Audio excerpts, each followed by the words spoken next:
एक छोटी सी कहानी है, इस बात पर आधारित आप लोग सुनिएगा कि अगर हम बिखरे हुए हैं, हमारे में एकता नहीं है, तो फिर हमेशा हमारा नुकसान ही होता रहेगा। आज के समय में आपने देखा होगा, अक्सर ऐसा होता है कि अगर एक हमारा भाई कोई सताया जा रहा है तो एक भाई दरवाजा बंद करके बैठा और कहता है हमसे क्या मतलब है, वो जाने वो निपटे, हमसे क्या मतलब। अगर हमारे एक भाई के ऊपर अत्याचार हो रहा है, जुल्म ढाया जा रहा है, तो एक भाई आराम से दरवाजा बंद करके बैठा और कहता कि हमसे क्या मतलब है, वो तो उनकी समस्या वो जाने। मेरे भाई एक छोटी सी कहानी है, इस बात पर आधारित, आप लोग बड़ी ध्यान से सुनिएगा। एक गांव में एक बड़ा ही सक्षम परिवार रहता था और उस परिवार में कुछ जीव पले हुए थे, जैसे कि एक बकरा पला हुआ था, एक मुर्गा पला हुआ था और एक कबूतर पला हुआ था। और भैया उसी घर में एक चूहा भी रहता था, उसी घर में एक चूहा भी रहता था। तो एक दिन क्या होता है कि घर की जो मालकिन थी वो बाजार जाती, अम्मा बहनों ध्यान से सुनना, घर की जो मालकिन थी वो बाजार गई और बाजार से एक चूहेदानी खरीद के ले आई। ये कहानी इस बात पे है कि अगर हम आपस में लड़ते हैं, अगर हम एक नहीं है, तो धीरे धीरे मेरे भाई सबका नंबर आएगा। ये मत सोचना कि आज उसके ऊपर हो रहा तो हम बच जाएंगे, धीरे धीरे सबका नंबर आएगा। इसलिए मेरे भाई अगर हम एक होकर के, संगठित होकर के उस समस्या का समाधान करेंगे तो उसका समाधान जरूर निकलेगा। ये कहानी आप लोग बड़ी ध्यान से सुनिएगा कि एक परिवार में एक बकरा पला हुआ था, एक मुर्गा पला हुआ था, एक कबूतर पला हुआ था और उसी घर में एक चूहा भी रहता था। एक दिन घर की मालकिन बाजार गई और बाजार से एक चूहेदानी खरीद के ले आई। और जब चूहेदानी खरीद के ले आई तो भैया झोले को खूंटी में टांग दिया। अब जो चूहा था वो सोचता है कि भाई देखे आज बाजार से क्या आया है, तो वो चूहा जो था वो झोले के अंदर चला गया और जैसे ही झोले के अंदर गया तो भाई क्या देखा कि उसमें तो चूहेदानी रखी हुई है भैया। अब तुरंत वो चूहा बाहर निकला और बहुत डर गया, बहुत डर गया और डरा हुआ, बड़ा दुखी, बड़ा उदास कबूतर के पास पहुंचा और कबूतर से बोला कि कबूतर भैया, कबूतर भैया, घर में चूहेदानी आ गई। अब जैसे मेरे भैया चूहे ने कबूतर से ये बात बोली कि घर में चूहेदानी आ गई है, तो कबूतर बड़ी जोर से ठहाके मार के हंसा और बोला क्या पागल हो गए? अरे घर में चूहेदानी आ गई तो मैं क्या करूं? वो कौन सा मेरे लिए आई है? अरे चूहेदानी तो तुम्हारे लिए आई है, तुम जानो, मैं क्या जानूं? अब मेरे भैया चूहा डर गया, भाई मुर्गे के पास पहुंचा और मुर्गे से भी यही बताया कि मुर्गे भैया घर में चूहेदानी आ गई। तो मुर्गा भी फटका के बोला कि अरे घर में चूहेदानी आ गई तो मैं क्या करूं? वो चूहेदानी मेरे लिए नहीं आई है, वो तुम्हारे लिए आई है, वो तुम्हारी समस्या है, मेरी समस्या नहीं है। अब भाई चूहा डरा हुआ बकरे के पास पहुंचा और जैसे ही बकरे से कहा कि बकरे भैया, घर में चूहेदानी आ गई है, तो बकरा तो भैया हंस हंस के लोटपोट हो गया और बोला कि अजीब पागल हो, अरे घर में चूहेदानी आई तो मैं क्या करूं? मेरा इतना बड़ा शरीर है, कौन सा मैं जाके चूहेदानी में फंस जाऊंगा? अरे वो तुम्हारे लिए आई है, मेरे लिए नहीं आई, वो तुम्हारी समस्या है, तुम जानो, मुझसे कोई मतलब नहीं। अब भाई चूहा डर गया, जाके चुपचाप एक कोने में बैठ गया।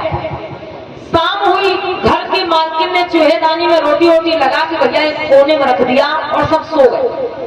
रात के जब 12 बजे, आधी रात के बीच में खटाक की आवाज हुई चूहेदानी में। अब जब खटाक की आवाज हुई तो घर की मालकिन ने सोचा कि चूहा मर गया, बड़ा परेशान कर रखा था, मर गया। अब घर की मालकिन जल्दी जल्दी में उठी और जहां पे चूहेदानी रखी थी वहां अंधेरा था, दिख रहा नहीं था कि इसमें है क्या आखिर। अब उसमें खटाक की आवाज हुई तो उन्हें लगा कि चूहा ही फंस गया। अब वो दौड़ के आई और चूहेदानी को हाथ में उठा लिया, लेकिन उसमें चूहेदानी नहीं थी अम्मा बहनों, उसमें सांप कहीं से आके फंस गया। और जैसे ही चूहेदानी हाथ में उठाई कि सांप ने डस लिया, और जैसे ही सांप ने डसा वे चिल्लाने लगी। घर के लोग इकट्ठे हुए, देखा कि अरे सांप ने डस लिया। तुरंत इलाज के लिए ले गए, काफी इलाज कराया, लेकिन वो ठीक नहीं हुई भैया। एक के बाद दूसरे डॉक्टर के पास, एक के बाद दूसरे वैद्य के पास, लेकिन वो ठीक नहीं हुई। हालत गंभीर होती जा रही है, बिल्कुल मरने की हालत हो गई। तो सबसे लास्ट में एक वैद्य के पास लेके पहुंचे। उस वैद्य ने कहा देखो भैया ये बचेंगी तो है नहीं, इनकी हालत बड़ी गंभीर है और हमें नहीं लगता कि ये बच जाएंगे। घर के जो मालिक थे, मतलब जिनको सांप ने डसा था, उनके पति से वो वैद्य कह रहा है कि ये बचेंगे नहीं अब, लेकिन एक आखिरी उपाय है, करके देख लीजिए, हो सकता है ठीक हो जाए, हो सकता है, कोई गारंटी नहीं। तो बोले बताओ। उस वैद्य ने कहा अगर कहीं कबूतर मिल जाए, कबूतर, तो कबूतर का सूप बना के इनको पिला दो और कबूतर का खून इनके पूरे शरीर में लगा दो, हो सकता है आराम मिल जाए। और भैया कोई व्यक्ति मर रहा हो और उसके लिए कोई दवाई बताई जाए तो जितनी जल्दी दवाई मिल जाए उतने जल्दी ढूंढोगे।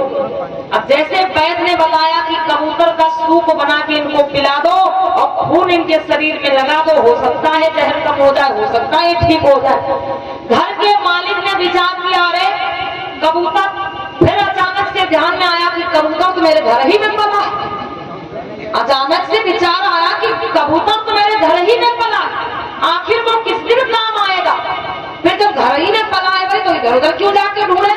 तुरंत घर जाके भैया क्या किया, कबूतर को काटा, सूप बना के उनको पिला दिया गया और उसका खून उनके शरीर में लगा दिया गया। मेरे भैया सबसे पहले चूहा किसके पास पहुंचा था, कबूतर के पास, कि भैया भैया घर में चूहेदानी आ गई है। तो कबूतर ने क्या कहा था, वो मेरी समस्या नहीं है, वो तुम्हारी समस्या है, तुम जाओ। आज देखो सबसे पहले कौन मर गया, कबूतर ही मर गया, जो कह रहा था कि ये मेरी समस्या नहीं है, तुम्हारी समस्या। भैया इधर कबूतर का जूस बना के, सूप बना के पिलाया गया, खून शरीर में लगाया गया। मैं उस वैद्य की बात सच निकली और धीरे धीरे वो ठीक होने लगी। 2-4-5 दिन में बढ़िया ठीक हो गई। घर की जो मालकिन थी बढ़िया ठीक हो गई। तो जब ठीक हो गई तो एक दिन भाई उनके मायके के सब लोग आ गए उनको देखने के लिए। पहले भी आए थे और फिर आ गए। तो भाई घर के जो भाई साहब थे उनके ससुराल के लोग आ गए देखने के लिए उनकी पत्नी को। अब ससुराल के लोग आए हैं तो वो बेचारे सोच रहे हैं कि क्या करें, जितना पैसा था वो तो सब इलाज में खर्च हो गया, हमारे ससुराल के लोग आए हैं और सब्जी वब्जी लाने के लिए पैसा भी नहीं हमारे पास। अब कहां से सब्जी लाए, कैसे क्या करें। फिर सोचते रहे, फिर मन में विचार किया कि अरे भैया ये जो घर में मुर्गा बना है आखिर ये किस दिन काम आएगा।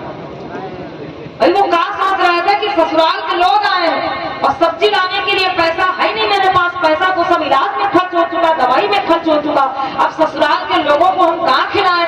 फिर मन में विचार आया कि घर में जो मुर्गा बना है वो किस दिन काम आएगा। फिर भैया होता क्या है, मुर्गा कटा और सब्जी बना के पूरे ससुराल वालों को खिला दिया गया। दूसरे नंबर पे चूहा मुर्गे के पास भी गया था कि भैया भैया घर में चूहेदानी आ गई है। तो मुर्गे ने भी कहा था कि भैया वो मेरी समस्या नहीं है, वो मेरे लिए नहीं तुम्हारे लिए आई है, तुम जानो मुझसे कोई मतलब नहीं। अब खैर मुर्गा भी मर गया। धीरे धीरे 1 महीना बीत गए, घर की मालकिन जो थी बिल्कुल अच्छी हो गई, बिल्कुल ठीक हो गई। अब घर के मालिक क्या सोच रहे हैं, घर के मालिक यही सोच रहे हैं कि अरे मेरी पत्नी मरते मरते बची है, मेरी पत्नी मौत के मुंह से वापस आई है, मेरी पत्नी बिल्कुल ठीक हो गई है, तो हमें क्या करना चाहिए, अब अपने रिश्तेदारों और मोहल्ले वालों की दावत कर देनी चाहिए।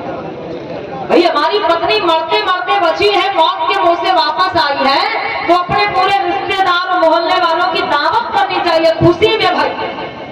फिर मन में विचार कि दावत तो करेंगे, लेकिन दावत किस चीज की करेंगे भाई? हम खिलाएंगे क्या अपने रिश्तेदारों को, मोहल्ले वालों? थोड़ी देर सोचते रहे और फिर मन में विचार किया कि भैया ये घर में जो बकरा पला है आखिर ये किस दिन काम आएगा? भाई बात का है कि और एक रिश्तेदारों की दावत करेंगे, क्योंकि हमारी पत्नी ठीक हो गई, नहीं मरते मरते बची। फिर सोचे हम दावत तो करेंगे, लेकिन दावत काहे की करेंगे भाई? क्या खिलाएंगे? तो मन में वही विचार आया कि घर में जो बकरा पला है वो आखिर किस दिन काम आएगा, उसका क्या करेंगे? फिर भैया क्या था कि बकरा कटा और पूरे मोहल्ले वालों की, रिश्तेदारों की दावत कर दी गई। मेरे भैया लास्ट में जब चूहा बकरे के पास पहुंचा था कि भैया भैया घर में चूहेदानी आ गई, तो बकरा हंस हंस के लोट-पोट हो गया था और क्या बोला था कि मेरा इतना बड़ा शरीर है, मैं कौन सा जाके चूहेदानी में फंस जाऊंगा? वो तुम्हारी समस्या तुम जानो। आज मेरे भाई तीनों, भाई कबूतर, मुर्गा, बकरा, जिन तीनों ने कहा था कि ये मेरी समस्या नहीं है, आज वही तीनों सबसे पहले मौत के मुंह में चले। और तीनों की मौत का कारण क्या है भैया? चूहेदानी। तीनों की मौत का कारण क्या है? चूहेदानी। घर में चूहेदानी नहीं आती भाई, उसमें सांप नहीं फंसता और मालकिन को सांप डसता नहीं, मालकिन बीमार नहीं पड़ती, तो फिर वो लोग आए तीनों मरते। अरे जब मरते तब मरते, लेकिन उस टाइम नहीं मरते। आज देखिए मेरे भाई, जिसके लिए चूहेदानी आई थी भाई, तब तक चूहा तो बड़ी दूर जा चुका है, तब तक चूहा बड़ी दूर जा चुका है, और जो कह रहे थे मेरी समस्या नहीं, वही सबसे पहले मौत के मुंह में चले गए। मेरे भाई इस कहानी से हमें ये सीख लेनी है, संदेश लेना है कि आज के समय में देखिए कदम कदम पर हमारे लोगों को सताया जा रहा है, लोगों को प्रताड़ित किया जा रहा है, दिन दहाड़े हत्याएं कर दी जा रही है, बहन बेटियों के साथ में रेप बलात्कार किए जा रहे हैं। और लोग क्या करते हैं भाई, आंख बंद करके बैठे हैं। बहुत से लोग ये कह देते कि अरे हमसे क्या मतलब, ये तो होते रहता, हम क्यों जाए वहां पे, हम क्या करें, वो हमारी समस्या नहीं है। बहुत लोग ऐसी बात बोल देते। मेरे भाई ये अधिकार की लड़ाई, ये सम्मान की लड़ाई किसी एक व्यक्ति की नहीं, पूरे समाज की होती है, पूरे समाज की जिम्मेदारी बनती है। तो इसलिए मेरे भाई हम संगठित हो। बाबा साहब ने जो कहा था कि संगठित हो, हम संगठित हो और अपने हक अधिकारों के लिए हम सब मिल के संघर्ष करें। क्योंकि बाबा साहब ने क्या कहा था, पहले शिक्षित हो जाओ, फिर संगठित हो जाओ और फिर अपने हक अधिकारों के लिए संघर्ष करो। ये बाबा साहब अम्बेडकर के 3 मूल मंत्र हैं। और जिस दिन से हमारा बहुजन समाज बाबा साहब के इन 3 मूल मंत्रों को अपने जीवन में धारण कर लेगा, हमारे समाज की दशा दिशा दोनों बदल जाएगी। बोलिए बाबा